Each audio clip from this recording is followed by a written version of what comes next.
Lesson 4. Accounting. The balance sheet. Part 2. The magic of intangible assets. Please pay attention to the disclaimer on this slide.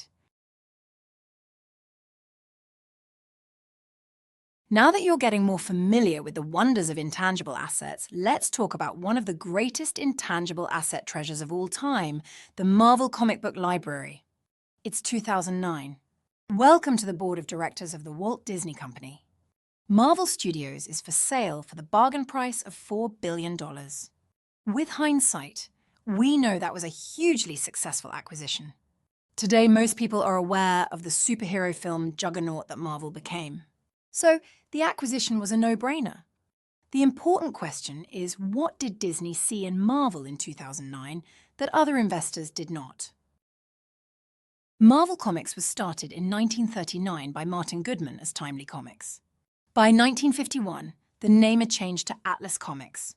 The Marvel era began in June 1961 with the launch of the Fantastic Four. By the 1990s, Marvel was a troubled company that fell into bankruptcy.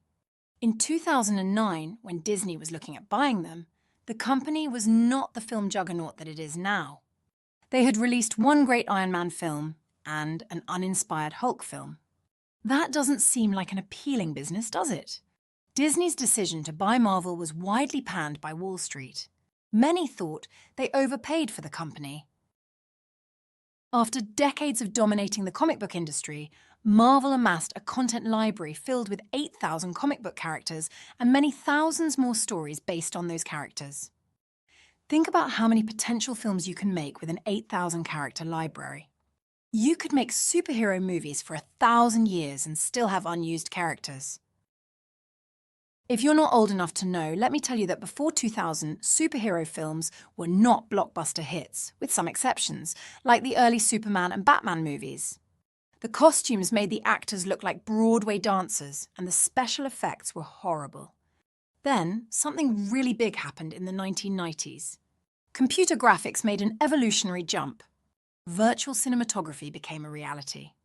Things that had not been possible on screen now were possible. Dramatic advances in computer-generated graphics completely transformed Hollywood's ability to capture the wonders of the superhero world. The impact of new computer graphics technology was convincingly demonstrated with the first X-Men film, made by 20th Century Fox.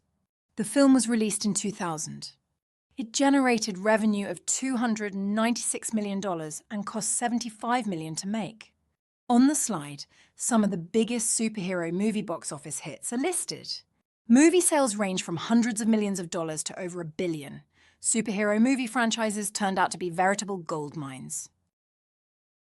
Many were skeptical about Disney's acquisition of Marvel in 2009, primarily due to the acquisition cost. At the time, Marvel reported total assets worth $876 million and liabilities of $399 million. Liabilities represent what a company owes to creditors, whereas assets include valuable holdings like the comic book content library. After accounting for liabilities, Marvel's shareholders' equity, which reflects what the company was actually worth, stood at $477 million according to its balance sheet. Disney paid $4 billion to buy them, or 8 times their net worth based on accounting rules. Wall Street thought this was an excessive price and that Disney had made a mistake. As it turns out, Marvel's intangible assets, the things you couldn't touch, its giant comic book library had a mountain of treasure hidden behind their walls. What was Disney thinking, paying a seemingly expensive price? Remember, I told you at the beginning of this lesson that intangible assets were often a source of great treasure in the investing world.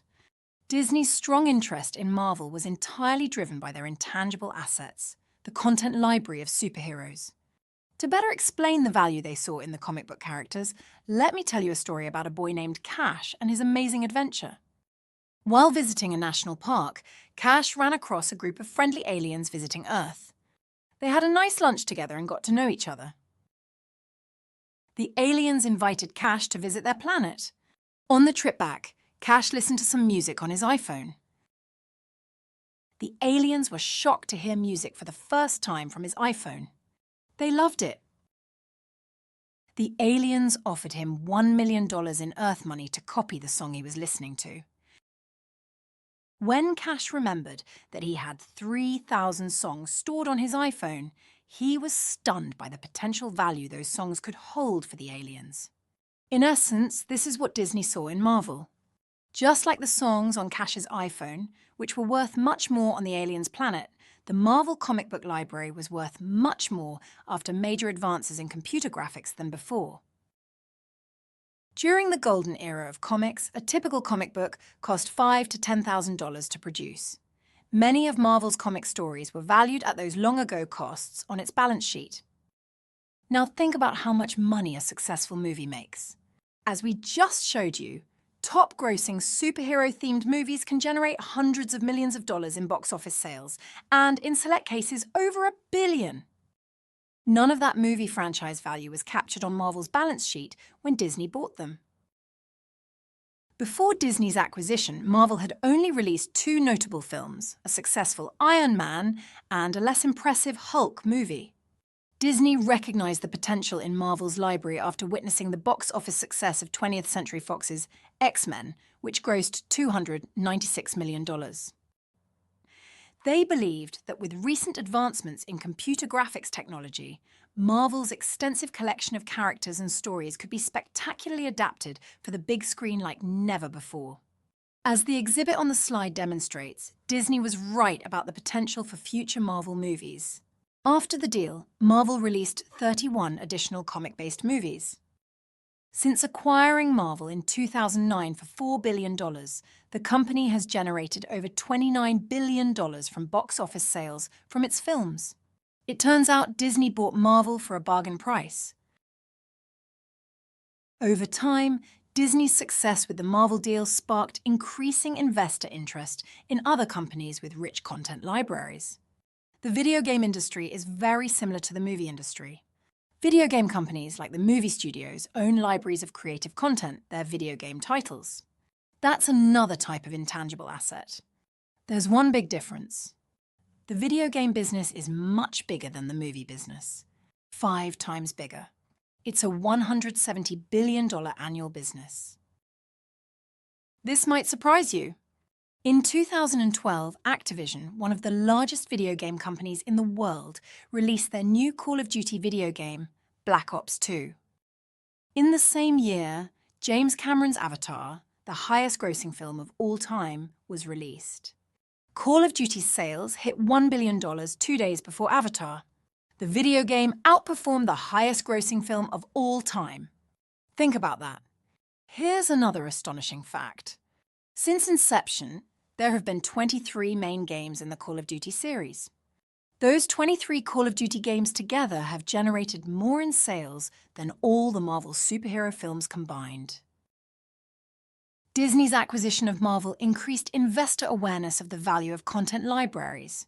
Microsoft's deal to buy Activision, one of the largest video game companies in the world, further cemented that interest. In October 2023, Microsoft bought Activision for $68.7 billion. It paid 3.4 times the company's shareholders' equity of $20 billion. That means they paid 3.4 times what the balance sheet said Activision was worth. They clearly thought the value of the video game library was not captured on the company's balance sheet.